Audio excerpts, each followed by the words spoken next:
All right, so this is my version 2 Ironhide.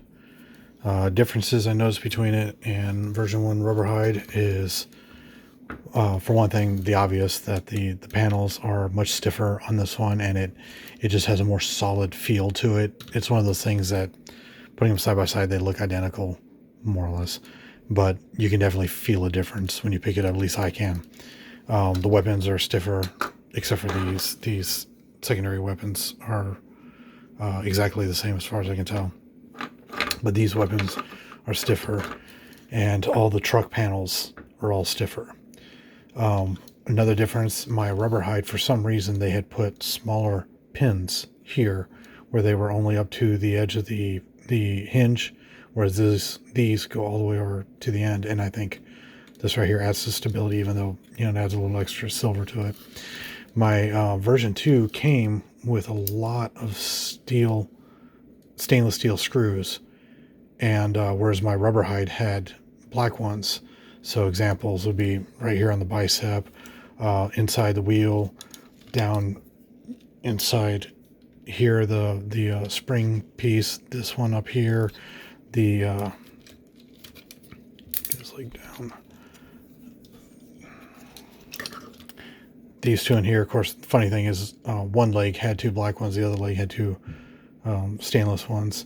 There was a lot of screws that were stainless that on Rubberhide were black, so I swapped all of those screws out because it was very noticeable. Like looking at his arm right here, it really just drew my eye to it, seeing the silver screws. These back here were also silver. Just most of the screws that you can see were the wrong color to me anyway. So I swapped all those. And as far as mods that I've done, following Jarrod, well, actually, I'll go to this first before talking about Jarrod. I put a piece of construction paper, I cut it out to fit the inside of his head, because on regular, when you would turn on his eyes and it was dark enough, you'd get a blue glow up under here on his neck. I actually opened this up and I took a piece of construction paper, cut it in the general shape, pretty much a crescent with a notch in it, and stuck it in the bottom, put this back in place, and now the only time I ever see that blue glow under here is if I angle his head all the way up. Let's see. The other mod that I did that Jarrod did not do in his post is I cut out this section right here, because that would limit it to about there, whereas when it's cut, you can see how it goes further in, and that helps the foot tilt up just a little bit more. It also helps with the ankle tilt with the other mod that I was talking about, which I still am working on. But it made a pretty big difference to me. I did find out though that I tested it on Rubberhide, if you cut it any further out than right where this, try to get it here, right where this line is at, then these ball joints will not stay in place and it'll just fall off. So I lined it up right where the crescent is normally.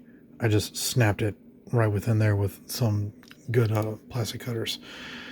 As far as mods that Jarrod did that I followed, I took the turn signal housings for my Rubberhide, popped off really easily, and I was not able to just rub the paint off like he said he did in his post. I had to actually soak them in alcohol, rubbing alcohol, and then I was able to get the remainder off with like a little bit of scraper. I painted them over with translucent Suncatcher paint. I mixed some red and yellow, got an orange, and it turned out better than I anticipated, actually. And the problem was, though, that with version 2 here, they were much more strongly glued in place, and I ended up snapping both of them off, getting them out of here, and I had to take a modeling drill and drill new holes into the existing pieces of plastic left over from those, and then stuck these in. These aren't glued. I could pull them out, not going to. So there's that. Other thing he did, he cut off the plastic right here because it sticks up like that, and turning the leg, it impacts here and there. So as long as you're able or willing to pop this thigh piece off, you get a much greater range of motion. Sorry for bumping the camera there. So that makes that a big difference. He also, I think he did some grinding on this piece. I haven't done that. I don't know if I'm going to. I don't really have an issue with it currently beyond just the issues with the figure in general. The other major thing that he did, which, let me get these legs turned, was get this panel out of the way. If it'll just go up. Okay. He cut out a groove here, which I did the same thing. I used a Dremel tool. The bits that I bought didn't do anything but snap off. I ended up using a disc just like he did, and it actually was pretty easy to do. I just sunk it in on both sides and then cut a couple of lines, and then I was able to use the disc to just kind of grind the rest of it out. And I'm not done. I can see spots where it still isn't quite as doesn't move as much as I would like, so I'm going to end up really looking at it again here soon, and probably in the next few days I'm going to go into it a little bit more, probably bring some of this piece right here back in a little bit, because you can see where it hits here to there. So I'm going to take this corner down a bit more, but I haven't gotten to that yet. One thing I did notice, though, even with where it's at right now, is that this peg, I didn't even know about this as a thing for my rubber hide because of how floppy these panels were no matter what. But this peg actually goes into this hole on the panel. Get the foot out of the way. Goes into that hole in the panel, and it holds it in place pretty securely. So I'll do an example. Let me get this one.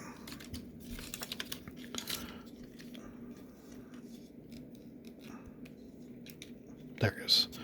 So it helps hold these in place, but with cutting out that side, that actually puts that panel in the way of moving the ankle.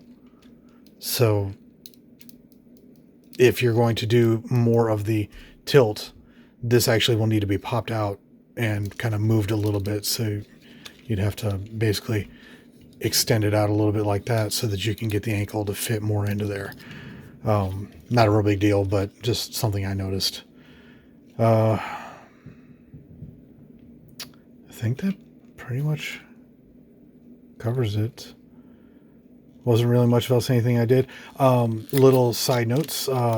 These pieces right here, I actually did not cut the ones that came with version 2 because I had tested it with rubber hide and it worked just fine. And when I took apart their legs and was swapping out the metal brackets, I noticed that these pieces do not have that same rubbery feel. They're a harder plastic. So I just swapped this piece between the two of them. So these are actually rubber hides, inner thighs, and then rubber hides, metal pieces. The other thing I noticed was version 2, this part right here has a little tiny gap, like when they poured the steel or stamped it or whatever, it didn't go quite right. So it actually looks better from rubber hide, which worked out for me since that was the one that I did the experiment cutting on. So this metal bracket here looks better on this one than in what he actually came with, the version 2. So I think that about covers it. So there you go.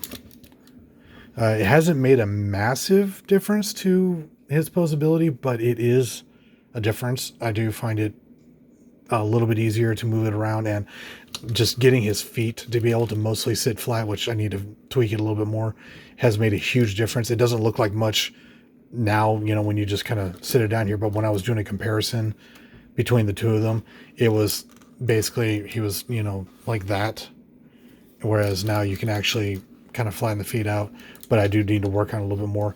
The other thing I was thinking about, a thought for somebody who's got way more ingenuity and capability than me, is that these headlights are actually plastic through on this side, which could be light piping, and the holes that I had to drill for these turn signal housings could go all the way through. If somebody could put an LED in here and then cover it with a piece of like a plastic bracket that would keep the light from leaking out around the sides and didn't interfere with transformation, you potentially could have the headlights and the turn signals light up in truck and robot form, provided there really is enough space in here to actually do all that. I don't know. That's going to take somebody who's a lot smarter and better at it than I am. But anyway, there you go. That's what I did.